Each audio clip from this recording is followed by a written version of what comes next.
সেদিন আমাদের আমিন ভাইয়ের বউ প্রচুর অসুস্থ। তা আমিন ভাই বললো, এ নাও ওষুধ খাও। ভাবি বলছে আমার কিছু ভালো লাগছে না, আমার ওষুধ খেতে ভালো লাগছে না, মনে হয় বিষ খাই।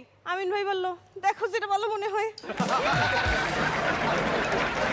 এই যে শীতকাল চলতেছে, এই শীতকালে গোসল নিয়ে একটা ঝামেলা শুরু হয়ে যাইবে। তো এই শীতের গোসলটা যদি নকল বোটের মতো হইতো তাহলে কেমন হতো? কেমন কেমন কেমন? ধরেন আপনি গোসল করতে গেছেন আর গিয়া দেখলেন আপনারটা হয়ে গেছে। আপনারা তো সবাই জানেন আমি অনেক স্টাইলিস্ট। হ্যাঁ। তো আমি যেদিন যে শাড়ি পরি সেই শাড়ির সাথে ম্যাচিং করে জুতো পরি। আমি যেদিন কালো শাড়ি পরি সেদিন কালো জুতো পরি, আমি যেদিন লাল শাড়ি পরি সেদিন লাল রঙের জুতো পরি।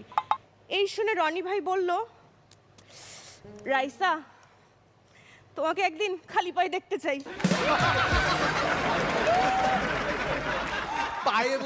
পায়ে বলেছি।